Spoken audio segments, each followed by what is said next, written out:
Hello everyone, welcome back to my YouTube channel. My name is FPL Roxas and today I'll be sharing my Gameweek 20 team selection. As usual, feel free to like and subscribe if you found my video enjoyable.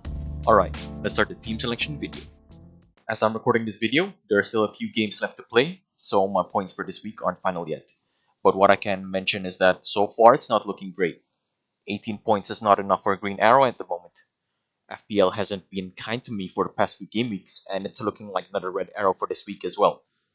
So far, only Darwin has returned from my team, while everyone else has blanked.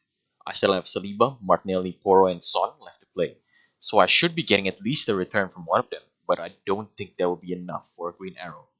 Who knows, maybe they all could be returning, but that's not likely to happen. For now, let's move over to the next section, where I'll discuss the transfer targets for my team. So my transfer targets for this week revolve around players that I've missed out on and are currently in form. Also, I'm looking to a potential reshape of my starting formation from my 3-5-2 to a 3-4-3. My first transfer target for this week is Trent. With Lascelles being injured, I am bound to play either Taylor, who has a tough fixture against Villa, or Cash, who hasn't been nailed in the starting lineup in recent games. Upgrading Lascelles to Trent would solve a problem in my team by getting a starting defender who has been delivering for the past few game weeks. The next fixture is Newcastle at home, which won't be as difficult as people think, as Newcastle are not playing as well as they used to at the moment. He has great underlying stats and is going to offer a lot of points from attacking returns to bonus points. However, bringing him in would mean that I'll be keeping him for the long term. That causes some problems for the future. As for the next game week, I'll be looking to transfer out Salah and Son due to their participation in the AFCON and Asian Cup. And I potentially will be removing one of my forwards to bring back Holland as well for -4, assuming that he'll be fit next game week. If I do make the Trent transfer and I'm bring back Holland next week along with removing Salah and Son, my budget will be heavily affected and I won't be able to bring back both Salah and Son to my team in the future due to their high price. I don't think it's possible at this stage to have all of Trent, Salah, Son, and Holland in my team. So what I'm thinking about is if it is actually worth it having a premium defender in Trent, which will leave me with only being able to have one of Salah or Son for the future, as it won't be possible to have both due to budget restrictions. It could be better to just move over to a 3-4-3 by adding another starting forward to my starting 11. Speaking of forwards, one that I'm looking to bring in is Solanke. It'll be an upgrade from Mubama to Solanke. Of course, by doing so, I'll be forced to play Cash or Taylor for this week onwards, which isn't ideal. But I think it's better to get Solanke over Trent at the moment simply because it's light on my budget and it makes it easier for me to have Holland, Salah, and Son in the future. Solanke has overperformed his expected goals in recent games, which has led to him being the second highest scorer in the Premier League at this moment in the season. His next few fixtures aren't the easiest, but there is a good reason to keep and hold him. With the game against Luton being postponed, Bournemouth will be having a double game week at a later date, so bring him in early will save me a transfer in the future. The other forward that I'm considering is Nkunku. His stats are just accumulated from the 2 games he's played so far, more specifically the 100 plus minutes that he's just played. Over just 2 games, he has gotten a goal and accumulated an expected goal involvement of 0.98 per 90. That's an average of a return every game, which is quite insane. But even though the stat is just from 2 games, I really think that he'll be returning quite a lot more as he gets more minutes.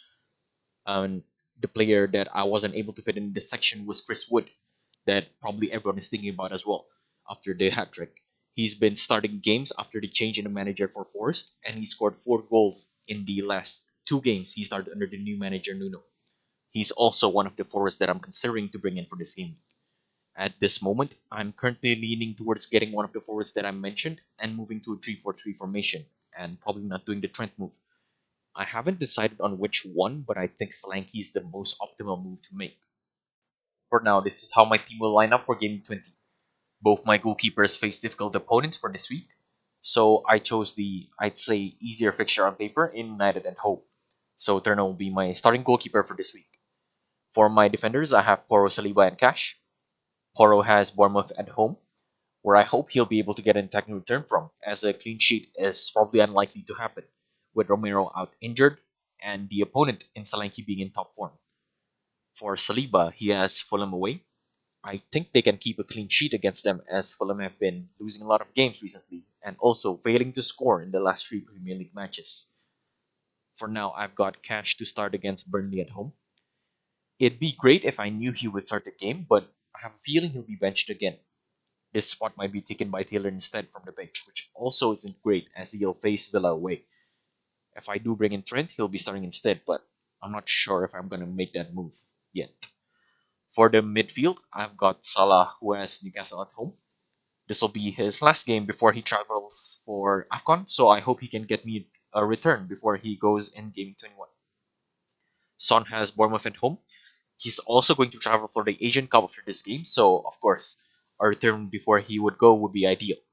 I currently have him as my captain, but I have a few other players that I'm considering for captaincy as well. Martinelli has Fulham away.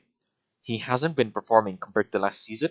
I brought him in a few weeks ago only because I wasn't able to afford Saka. He has an okay fixture in Fulham this week, but I don't know if he's able to return, knowing that I've been getting like 2 to 3 pointers from him almost every week.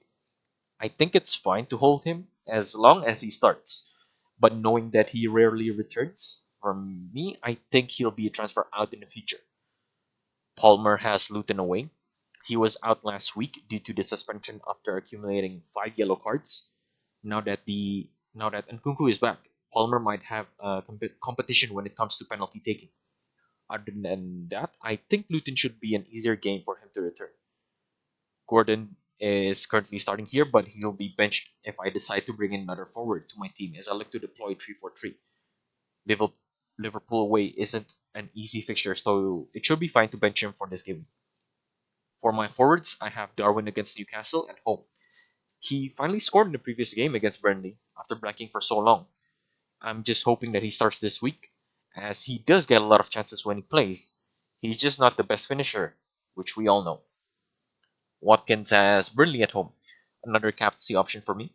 The only thing that I believe will stop Watkins from scoring against Burnley is their keeper, Trafford, who's been doing quite well in the past few games. There are some players in my team that have prolonged their stay, them being Cash, Lascelles, and Martinelli.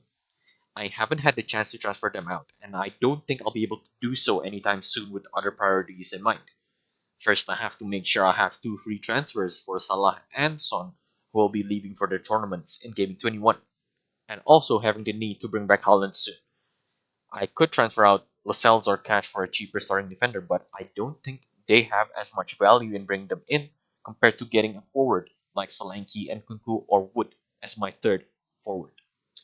The main captaincy option for me this week are Son, Watkins, and Salah in that particular order.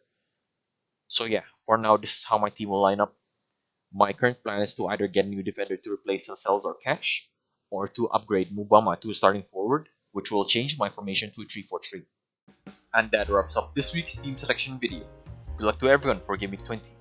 Leave a like if you enjoyed the video. Subscribe if you want to be updated on my latest uploads. I'll be uploading every week, so stay tuned. Leave a comment if you'd like, and thanks for watching the video.